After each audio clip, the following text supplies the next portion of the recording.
The man dropped his candy, picked it up, and shoved it into the soldier's mouth. He was a director in North Korea's security department, no one could disobey his orders. The soldier didn't dare resist and drove the man to the banquet hall. Suddenly, the soldier's name was called on stage. It turned out this was a commendation ceremony. He was being celebrated as a hero for capturing deserters, but only he knew he was the one trying to escape. After the ceremony, he was taken to an office for paperwork. While the staff stepped away, he used a utility knife to cut off his photo and stole a travel permit. Then, he sneaked into the general's office and used a pen to pry open a drawer. With ease, he stamped the stolen permit with an official seal. Now, all he had to do was run as fast as possible. But before he could escape, a nearby guard spotted him. Thinking fast, he acted like an officer, questioned the guard, and casually picked up a half-smoked cigarette from the ground. The guards, thinking they had been caught slacking off, immediately stood at attention and saluted him. With that, he successfully fooled them. Realizing the compound was heavily guarded, he had only one way out, the main gate. He carefully approached the parking lot and found an unlocked car. Then, he headed back into the banquet hall and spotted a drunken general.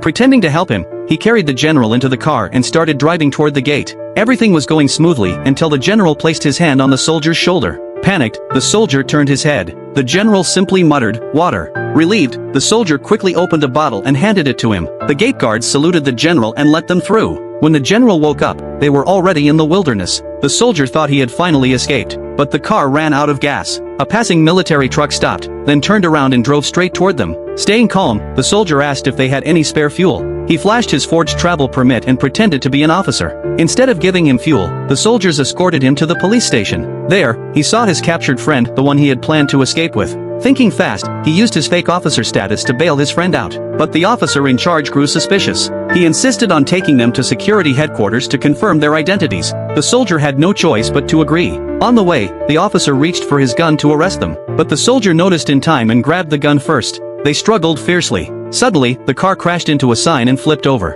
Things got worse, pursuers had arrived. Thinking fast, the soldier smeared blood on his face and played dead. Once the gunfire stopped and the pursuers started searching, the soldier and his friend jumped up and sprinted toward a cliff. Bullets flew past them as North Korean troops kept firing. Luckily, none hit their mark. With no time to think, the soldier and his friend leaped into the river below. They had escaped.